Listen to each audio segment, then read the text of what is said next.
New fear unlocked na naman dahil ang disgrasya wala talagang pinipiling lugar at oras. Kitang-kita sa kamera ang disgrasyang inabot ng babaeng naglalakad lamang sa bangketa. Sugatan ng babae matapos mabagsakan ng mga tipak ng konkreto mula sa gusaling umunoy ginagawa. Yan po ang pag-uusapan natin ngayong umaga. Kasama ang ating kapuso sa batas, Attorney Gabby Concepcion. Good morning, Attorney. Good morning. Talagang parang bangungot naman yon, di ba? Naglalakad ka lang biglang mababagsakan Abay, oo ka. naman, akalain mo naman. Lahat tayo naglalakad sa may mga bangketa, di ba? Bigla tayong ninenervyos tuloy. Anyway, Attorney, isa po ito sa mga nakakatakot na pwedeng ma-encounter ng kahit sino sa atin. Kahit naman nasa tama kang lakaran, nandoon pa rin talaga yung peligro.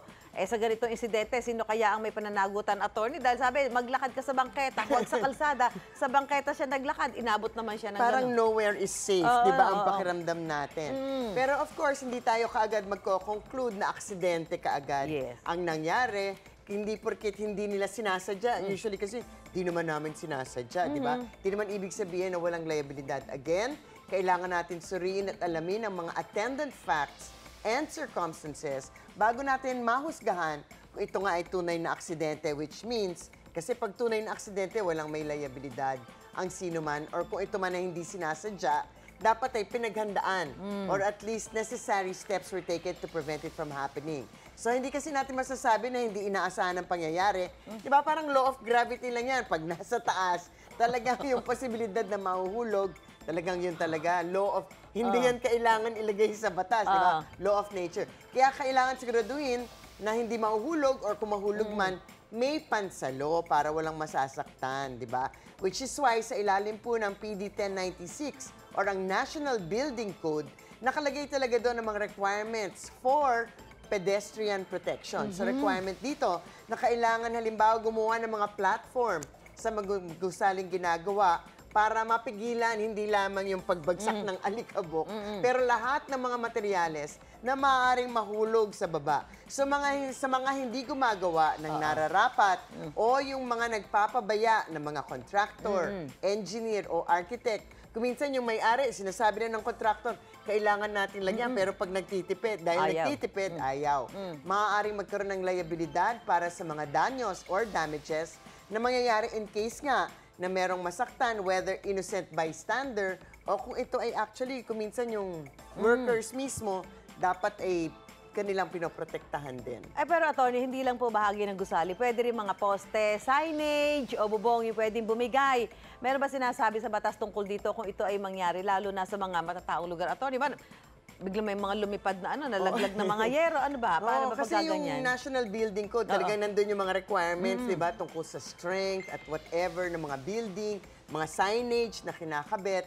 So, meron talaga yan sa National Building Code. So, kung ang construction ay nakatapat sa isang kalye, dapat nga may railing of fence. Kasi katulad nga ng sinabi mo, ang kailangan protektahan hindi lamang galing sa taas, pero yung mga kotse na nandun sa may kalsada. So, dapat meron ding mga canopy nga o mga platform para hindi mahulugan naman ang mga nasa baba. Of course, hindi lamang requirements ng National Building Code ang titignan natin. Sa ilalim halimbawa ng Article 482 ng Civil Code, halimbawa, kung may wall o kahit na anong construction ay may maaaring mahulog, yung may-ari ang may obligasyon na i-demolish to o gawin ng nararapat para hindi ito mahulog. Pag hindi niya ginawa, maaaring gawin ng mga otoridad na sila mismo ang magpapatibag nito pero at the expense of the owner. Meron din tayo kung mga puno sa ilalim ng Article 483, dapat talagang kung merong mukhang mahuhulog na puno, yung may-ari dapat ang may gawin dito, otherwise siya ang mananagot.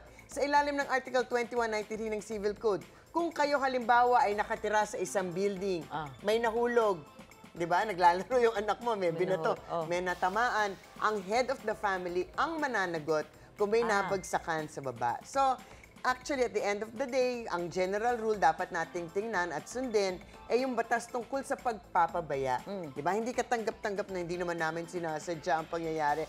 I'm sure ayaw naman nila makasakit ng kapwa nila, pero kawawa nga naman kung may inosenteng dumadaan at nagiging biktima lamang. So aside from yung mga provision ng batas natin na sinasabi na yung may-ari, head of the family, ang contractor, ang owner, malamang ang may liabilidad din ay kung sino ang may control over the premises. Kailangan from construction hanggang sa kaduluduluhan, palagi niyong iniisip na dapat ay sinusunod ang batas tungkol dun sa requirements as to strength at kung ano yung i-foresee nyo na ano baka mangyari at ipe-prevent natin para walang masaktan. Ay, oo naman, tama. Dapat tayo din sa paligid natin. Correct. Conscious din, lalo na sa may mga ganyang mga construction. Kasi ayaw mong mangyari sa'yo, di ba? Ayaw mo mangyari Ay, sa'yo. Ayaw mo rin dapat Ay, kaya mangyari nga sa ako, pag iba. binakita ako may net, umiiwas na ako kung pwede iwas. Ibig sabihin, baka meron talaga Ay, mahulog. Baka mahirap. Maraming salamat, Attorney Gabby Concepcion. Maraming Happy salamat Hump Day! din.